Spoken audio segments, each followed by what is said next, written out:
feeling better.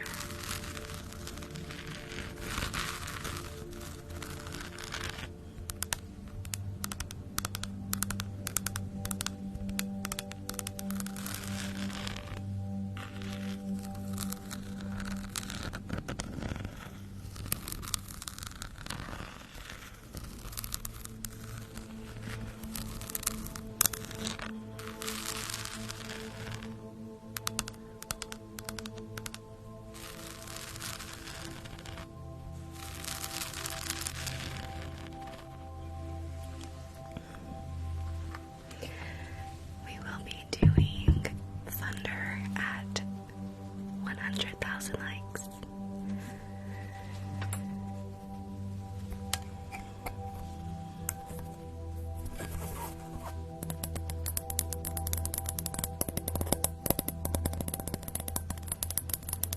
Thank you, Lisa. Thank you.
That was awesome.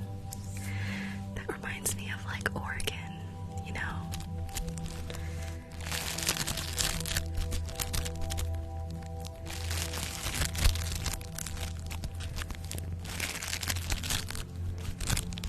Hi.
beeswax is at 300,000.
sorry you're going through that.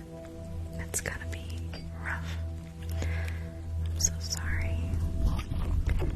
I hope you feel better soon.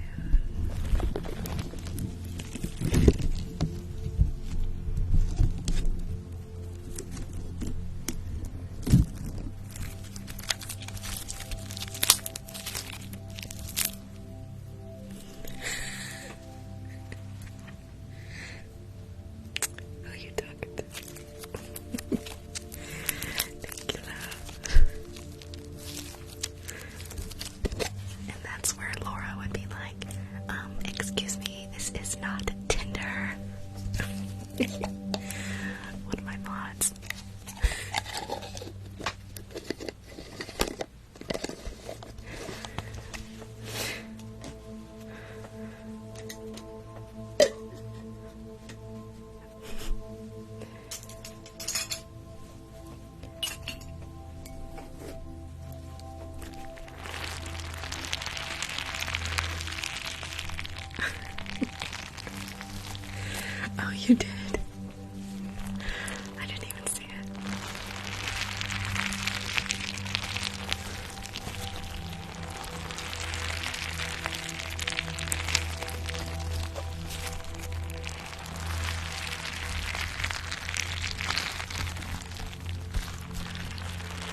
Airbrushing at 400,000.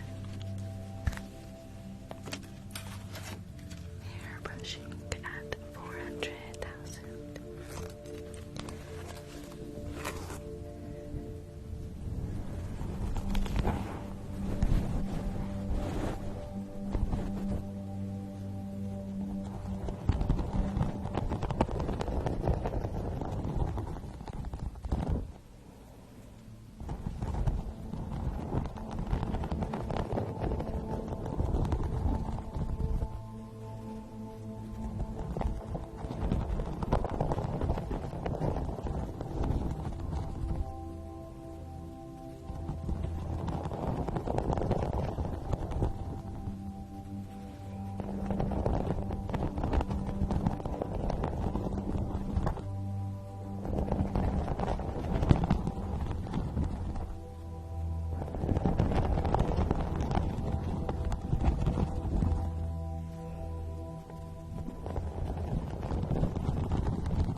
It's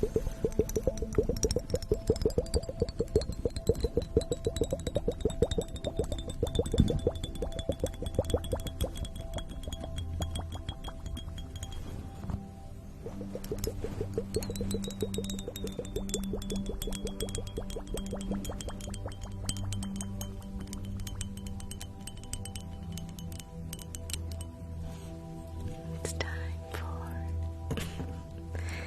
hair brushing. Thank you, Erin. Butterfly. Thank you so much.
makeup, makeup, makeup, makeup.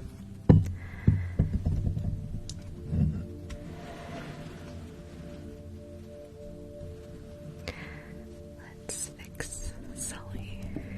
He's looking crazy.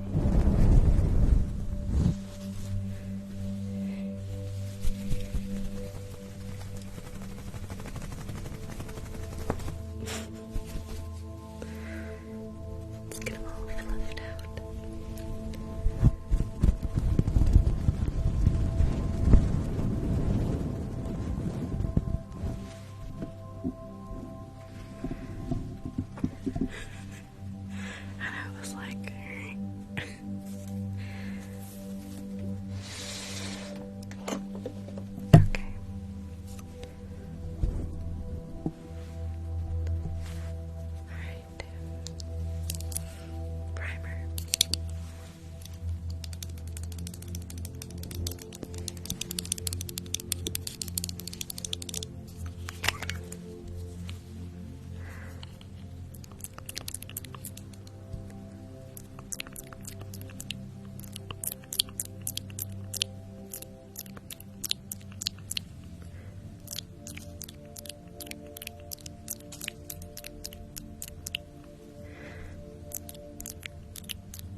Let's go ahead and put some lip gloss on you.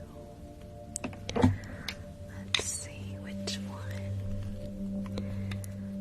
I think I'm in the mood for this one. I think this one's gonna look good on you. It's very light and summery and sweet.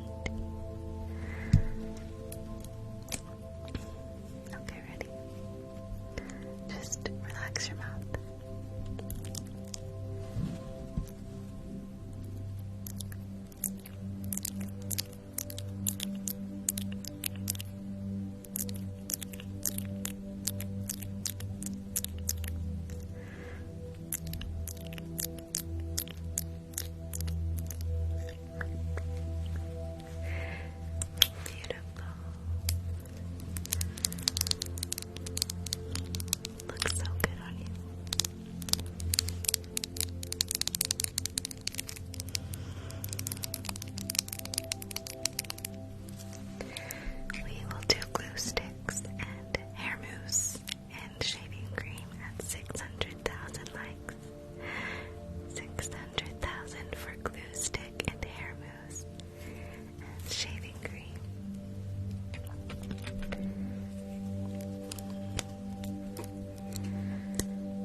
understand. Thank you so much, Sarah. I really appreciate it. Okay.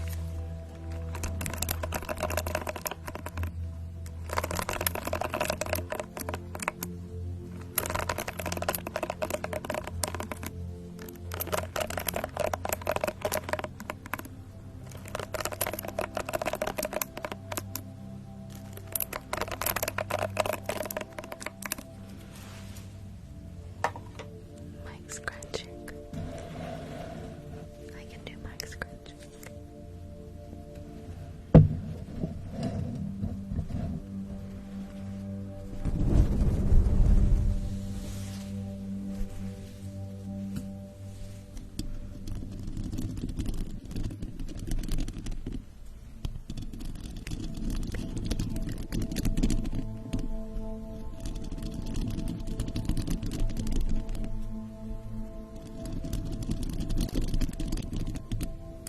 Hi, Orkiwa.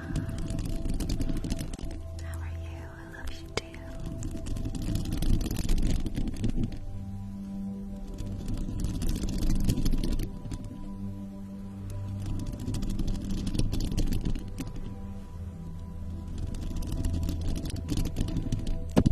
Thank you, lovely.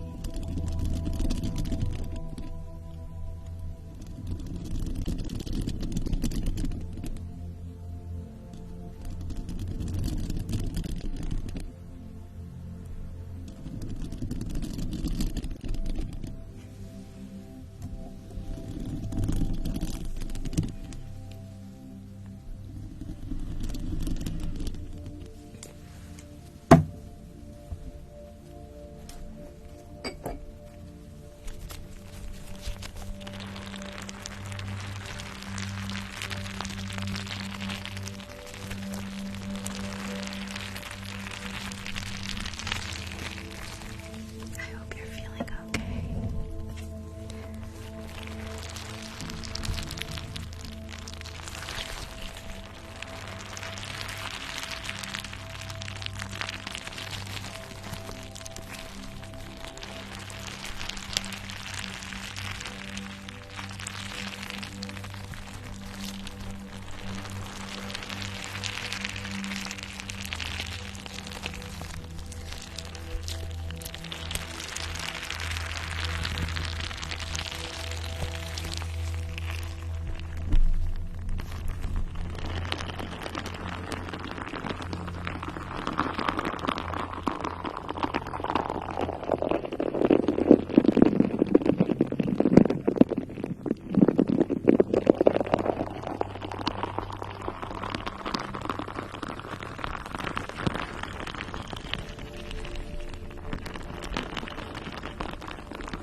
Thank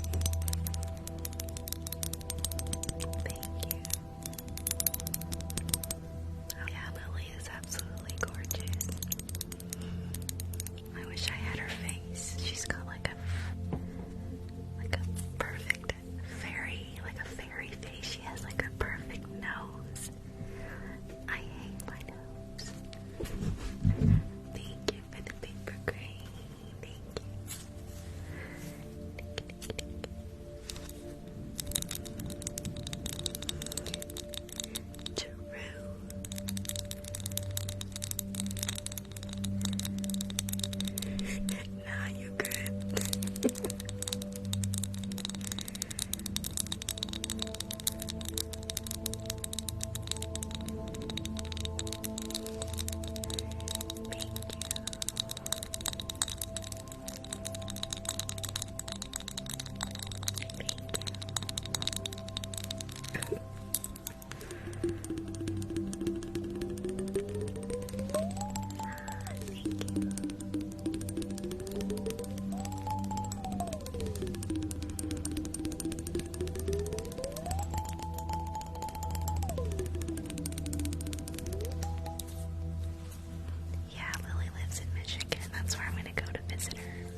Okay,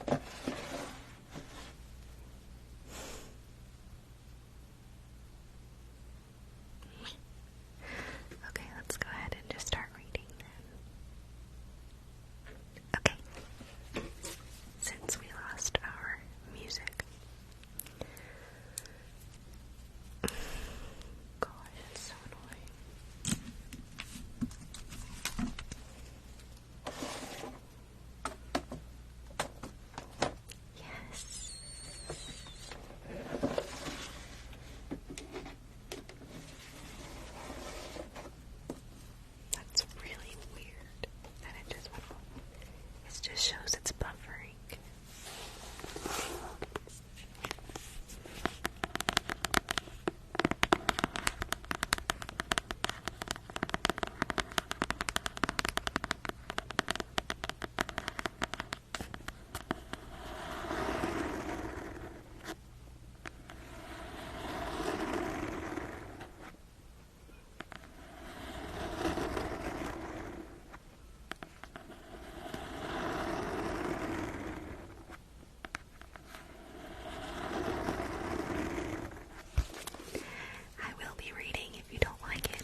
excellent Quidditch player himself.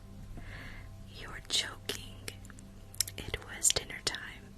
Harry had just finished telling Ron what had happened when he'd left the grounds with Professor McGonagall.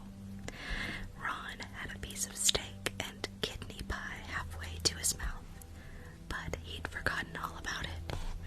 "Seeker," he said, "but first years never. You must be the youngest house player in about a century," said Harry, shoveling pie into his mouth. He felt particularly hungry after the excitement of the afternoon. "Wood told me." Ron was so amazed, so impressed, he just sat and gaped at Harry. "I start training next week," said Harry. "Only don't tell anyone. Wood wants to keep it a secret." Fred and George Weasley now came into the hall, spotted Harry, and hurried over. "Well done," said George in a low voice. "Wood told us. We're on the team too. Beaters. I tell you, we're gonna win that Quidditch Cup for sure this year," said Fred.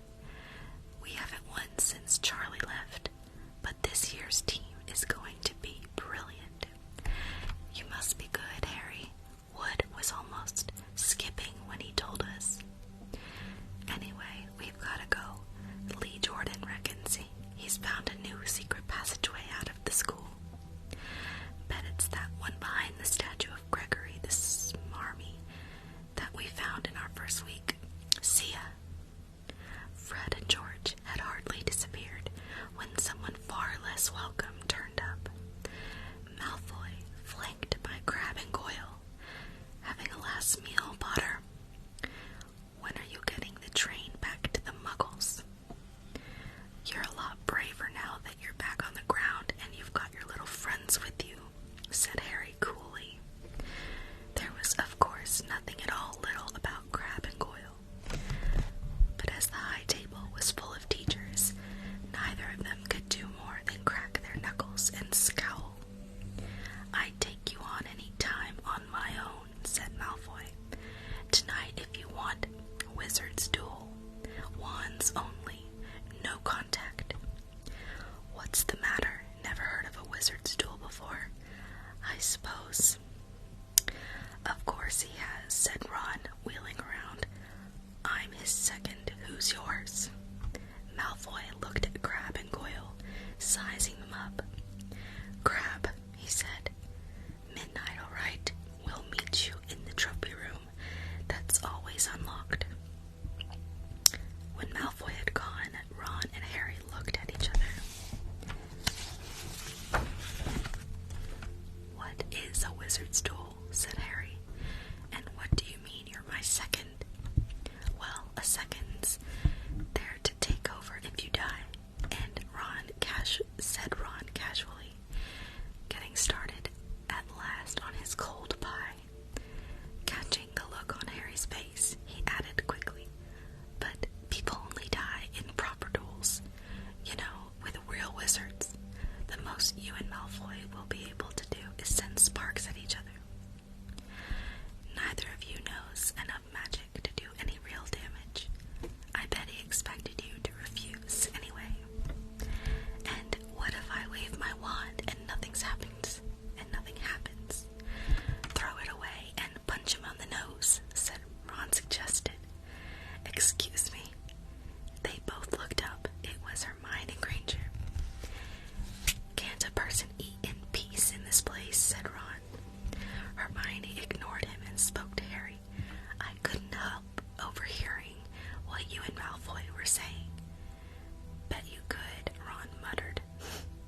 had spent all evening giving him advice, such as, if he tries to curse you, you'd better dodge it, because I can't remember how to block them.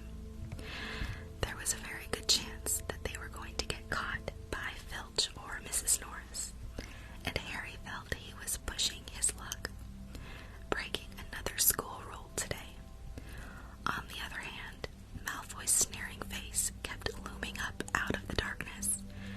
This was his big chance to beat Malfoy face to face. He couldn't miss it. 11:30, Ron muttered at last. We'd better go. They pulled on their bathrobes, picked up their wands, and crept across the tower room, down the spiral staircase, and into the Gryffindor common room. A few embers were still glowing in the fireplace, turning all the armchairs into hunched back shadows. Black shadows.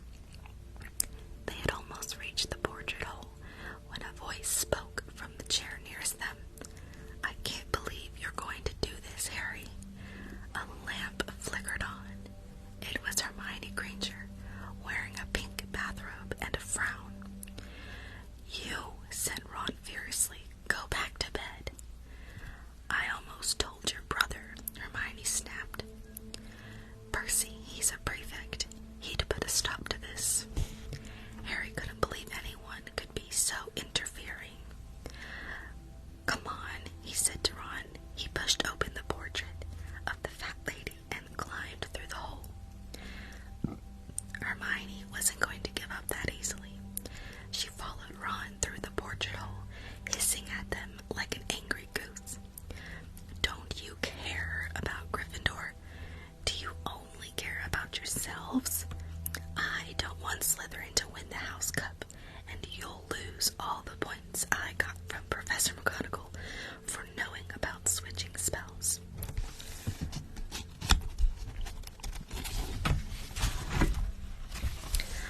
Go away, all right? Okay, but I warned you. You just remember what I said when you're on the train home tomorrow. You're so... But what they were, they didn't find out. Hermione had turned the portrait of the fat lady to get back inside and found herself facing an empty painting. The fat lady had gone on a nighttime visit, and Hermione was locked out of Gryffindor Tower. Oh, shoot. Now, what am I going to do? She asked shrilly. What's your problem? Said Ron. We've got to go. We're going to be late. They hadn't even reached the end of the corridor when Hermione caught up with them. I'm coming with you, she said. You are not. Do you think I'm going to stand out here and wait for Filch to catch me? If he finds all three of us, I'll tell him the truth. That I was trying to stop you and you can back me up. You've got some nerve, said Ron loudly. Shut up, both of you, said Harry sharply. I heard something. It was a sort of snuffling. Mrs. Norris, breathed Ron, squinting through the dark. It wasn't Mrs. Norris, it was Neville. He was curled up on the floor, fast asleep, but jerked suddenly awake as they crept nearer. Thank goodness you found me. I've been out here for hours. I couldn't remember the new password to get into bed. Keep your voice down, Neville. The password's big snout, but it won't help you now. The fat lady's gone off somewhere. How's your arm?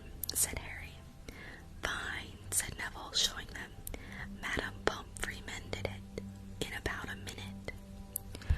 Good. Well, look, Neville, we've got to be somewhere. We'll see you later.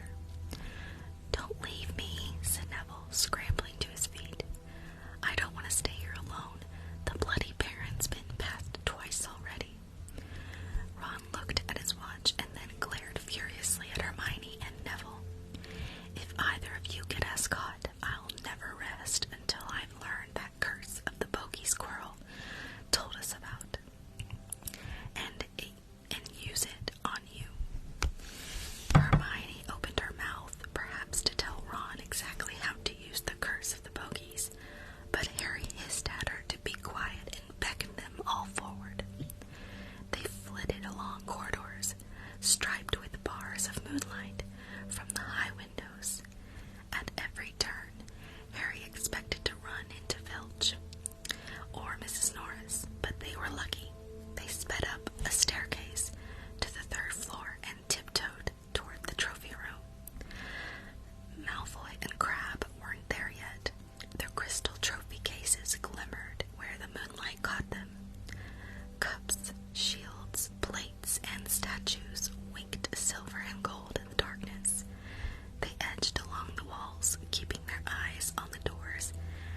classroom made them jump. Harry had only just raised his wand when they heard someone speak, and it wasn't Malfoy. "Sniff around, my sweet, they might be lurking in a corner." It was Filch speaking to Mrs. Norris. Horror struck.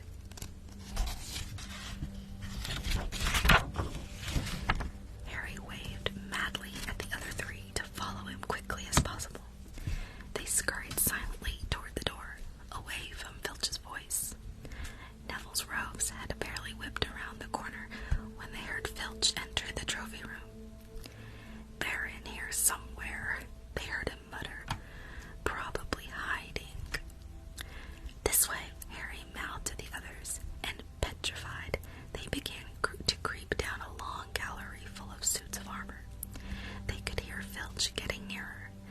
Neville suddenly let out a frightened squeak and broke into a run. He tripped, grabbed Ron around the waist, and the pair of them toppled right into a suit of armor. The clanging and crashing were enough to wake the whole castle. "Run!" Harry yelled, and the four of them sprinted down the gallery, not looking back to see whether Filch was following. They swung around the doorpost and galloped down one corridor, then another, Harry in the lead, without any idea where they were or where they were going. They ripped through a tapestry and found themselves in a hidden passageway, hurtled along it, and came out near their charms classroom, which they knew was miles from the trophy room. "I think we've lost him," Harry panted, leaning against the cold wall and wiping his forehead. Neville was bent double, wheezing and spluttering. "I told you," Hermione gasped, clutching at the stitch in her chest. "I told you." "We've got to get back to Gryffindor Tower," said Ron, quickly as possible. "Malfoy tricked you," Hermione said to Harry. "You realize that, don't you? He was never going to meet you. Filch knew someone was going to be in the trophy room. Malfoy must have tipped him off." Harry thought she was probably right, but he wasn't going to tell her that. "Let's go." It wasn't going to be that simple. They hadn't gone more than a dozen paces when a doorknob rattled and something came shooting out of a classroom in front of them. It was Peeves. He caught sight of them and gave a squeal of delight. "Shut up, Peeves, please. You'll get us thrown out." Peeves cackled. "Wandering around at midnight, ickle firsties. Tut tut tut, naughty naughty, you'll get caughty." "Not if you don't give us away, Peeves, please." "Should tell Finch I should," said Peeves in a saintly voice, but his eyes glittered wickedly. "It's for your own good, you know." "Get out of the way," snapped Ron, taking a swipe at Peeves. "This is a big mistake." No, this was a big mistake. "Students out of bed," Peeves bellowed. "Students out of bed, down the charms corridor." Ducking under Peeves, they ran for their lives, right to the end of the corridor where they slammed into a door, and it was locked. "This is it," Ron moaned.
was put as much space as possible between them and that monster. They didn't stop running until they reached the portrait of the fat lady on the 7th floor. "Where on earth have you all been?" she asked, looking at their bathrobes hanging off their shoulders and their flushed, sweaty faces. "Never mind that. Big snout, panted Harry, and the portrait swung forward. They scrambled into the common room and collapsed, trembling, into armchairs. It was a while before any of them said anything. Neville, indeed, looked as if he'd never speak again. "What do they think they're doing, keeping a thing like that locked up in his school?"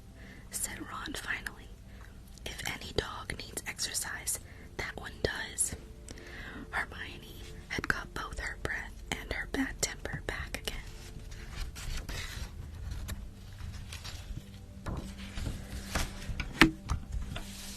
"You don't use your eyes, any of you, do you?" she snapped.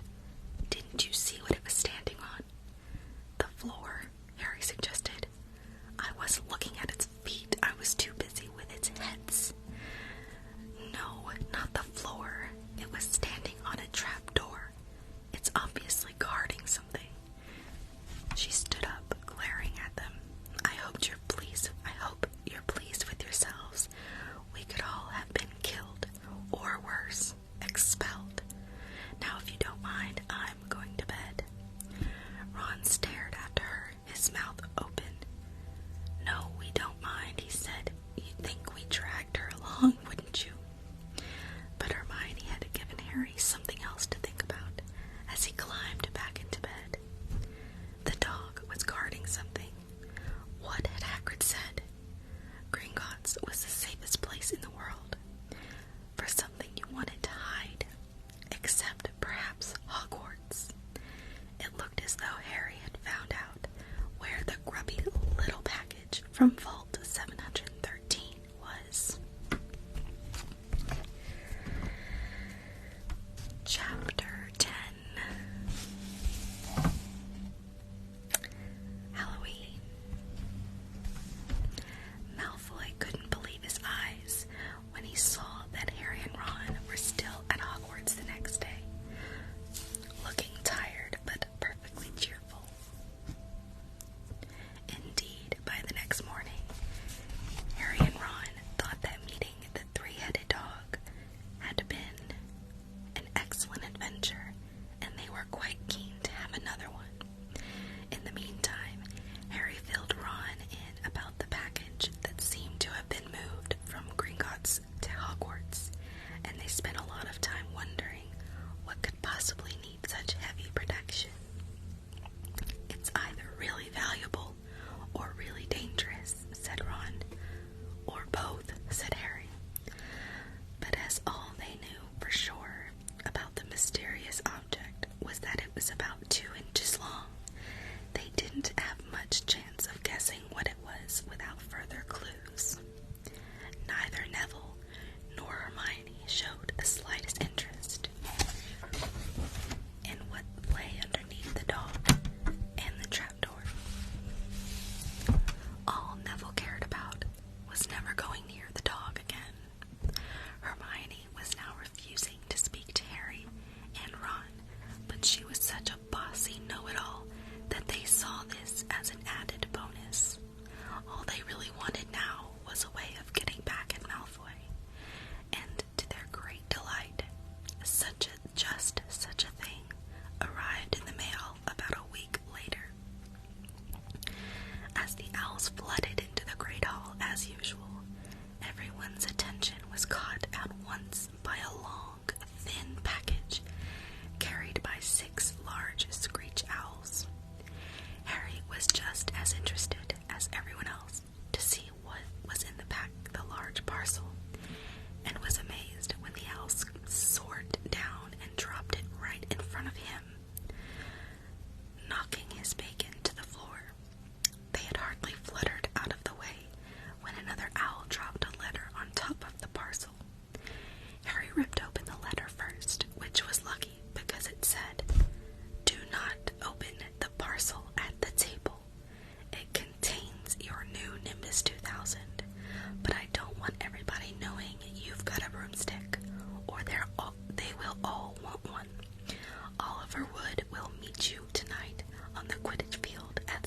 o'clock for your first training session, Professor McGonagall. Harry had difficulty hiding his glee as he handed the note to Ron to read. A Nimbus 2000, Ron moaned enviously. I've never even touched one. Sorry, my nose is running.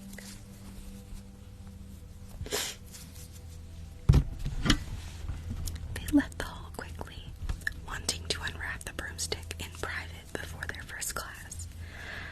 But halfway across the entrance hall, they found the way upstairs barred by Crabbe and Goyle. Malfoy seized the package from Harry and felt it. "That's a broomstick," he said, throwing it back to Harry with a mixture of jealousy and spite on his face. "You'll be in for it this time, Potter. First years aren't allowed them." Ron couldn't resist. "It's not any old broomstick," he said. "It's a Nimbus 2000. "What did you say you've got at home, Malfoy?" "A Comet 260. Ron grinned at Harry. "Comets look flashy, but they're not in the same league as the Nimbus." "What would you know about it, Weasley? You couldn't afford half the handle," Malfoy snapped back. "I suppose you and your brothers have to save up twig by twig." Before Ron could answer, Professor Flitwick appeared at Malfoy's elbow. "Not arguing, I hope, boys," he squeaked. "Potter's been sent a broomstick, Professor," said Malfoy quickly. Yes, that's right," said Professor Flitwick, beaming at Harry. "Professor McGonagall told me all about the special circumstances, Potter." "And what model is it?" "A Nimbus 2000, sir," said Harry, fighting not to laugh at the look of horror on Malfoy's face. "And it's really thanks to Malfoy here that I've got it," he added. Harry and Ron headed upstairs, smothering their laughter at Malfoy's obvious rage and confusion.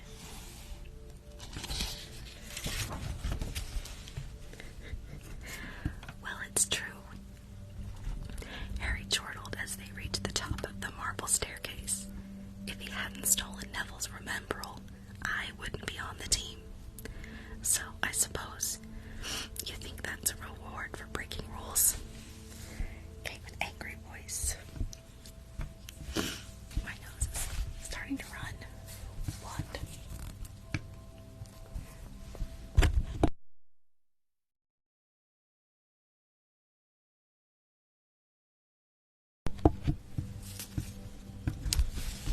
"Well, it's true," Harry chortled as they reached the top of the marble staircase.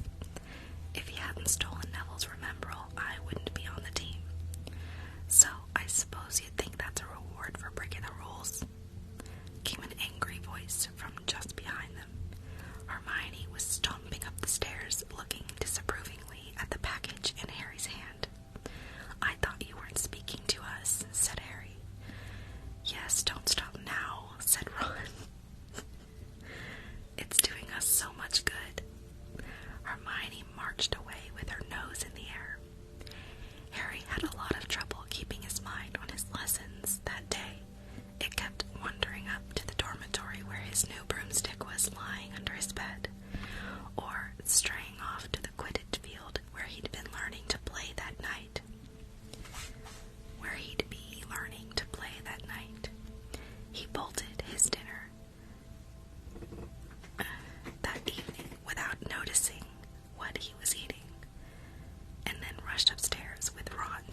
either end of the field, there were 3 golden poles with hoops on the end. They reminded Harry of the little plastic sticks Muggle children blew bubbles through, except that they were 50 feet high. Too eager to fly again to wait for wood, Harry mounted his broomstick and kicked off from the ground. What a feeling! He swooped in and out of the goalposts and then sped up and down the field. The Nimbus 2000 turned wherever he wanted at his slightest touch. "Hey, Potter, come down." Oliver Wood had arrived.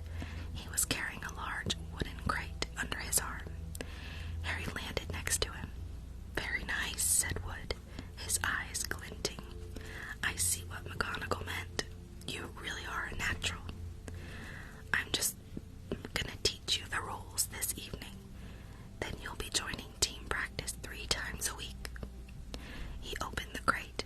Inside there were 4 different sized balls. "Right," said Wood. "Now, Quidditch is easy enough to understand, even if it's not too easy to play. There are 7 players on each side. 3 of them are called chasers." 3 chasers, Harry repeated as Wood took out a bright red ball about the size of a soccer ball. "This ball's called the quaffle," said Wood. "The chasers throw the quaffle to each other and try and get it through one of the hoops to score a goal. 10 points every time the quaffle goes through one of the hoops. Follow me. The chasers throw the quaffle and put it through the hoops to score," Harry recited. "So, that's sort of like basketball on broomsticks with 6 hoops, isn't it?" "What's basketball?" said Wood curiously. "Never mind," said Harry quickly. "Now, there is another player on each side who's called the keeper. I'm keeper for Gryffindor. I have to fly around our hoops and stop the other team from scoring. 3 chasers, 1 keeper," said Harry, who was determined to remember it all. "And they play with the quaffle. Okay, got that. So, what are they for?" What was that?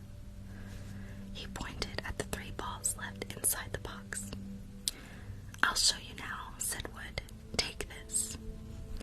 He handed Harry a small club, a bit like a short baseball bat. "I'm going to show you what the bludgers do."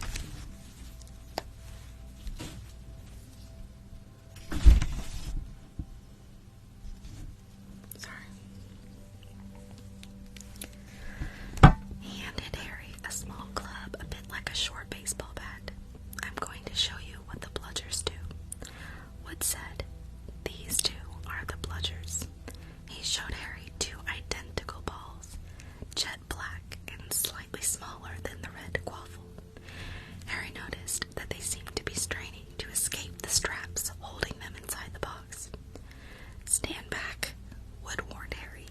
He bent down and freed one of the bludgers. At once, the black ball rose high in the air and then pelted straight at Harry's face. Harry swung at it with the bat to stop it from breaking his nose and sent it zigzagging away into the air. It zoomed around their heads and then shot at Wood, who dived on top of it and managed to pin it to the ground. "See," Wood panted, forcing the struggling bludger back into the crate and strapping it down safely. "The bludgers rocket around, trying to knock players off their brooms. That's why you have 2 beaters on each team. The Weasley twins are ours. It's their job to protect their side from the bludgers and try and knock them toward the other team. So, think you've got all that?" 3 chasers try and score. With the quaffle, the keeper guards the goalposts. The beaters keep the bludgers away from their team. Harry reeled off. "Very good," said Wood. Have the bludgers ever killed anyone?" Harry asked, hoping he sounded offhand. "Never at Hogwarts. We've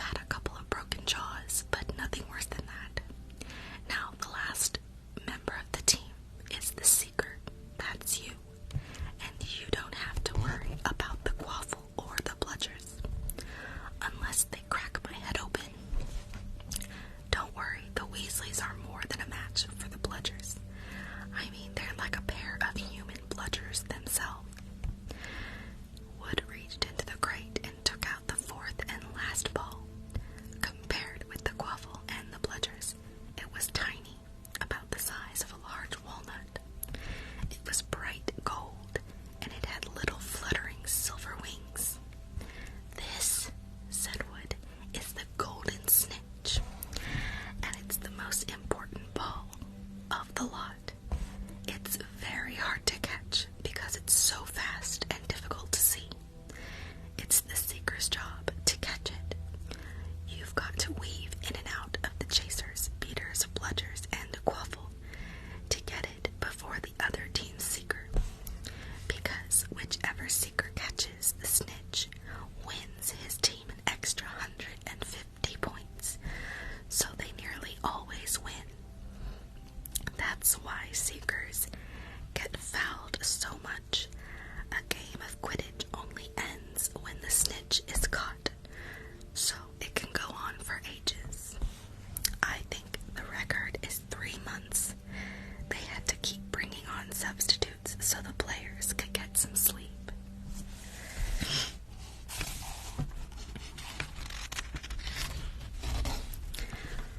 Well, that's it. Any questions?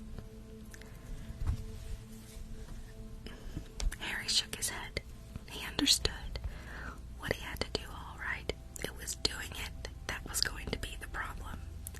We won't practice with the snitch yet, said Wood, carefully shutting it back inside the crate. It's too dark. We might lose it.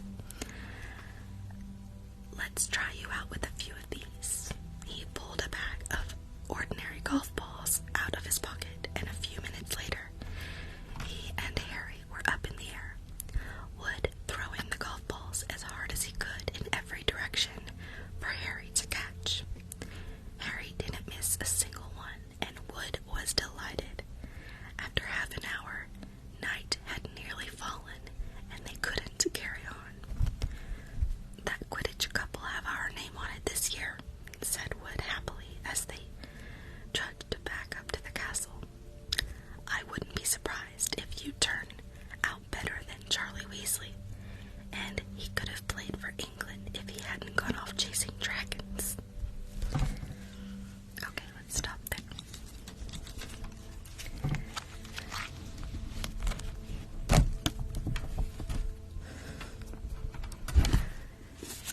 Ooh, it's so exciting.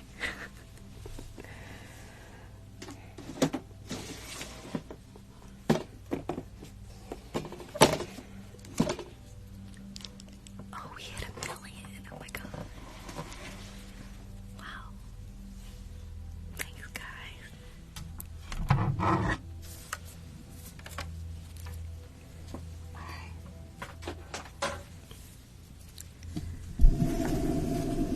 Who do you guys want to raid tonight? If any of you are awake. Last night's raid was slacking. I guess because everyone was asleep. So,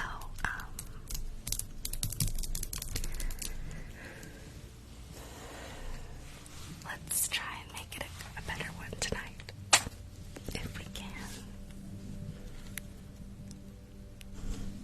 And nobody said blue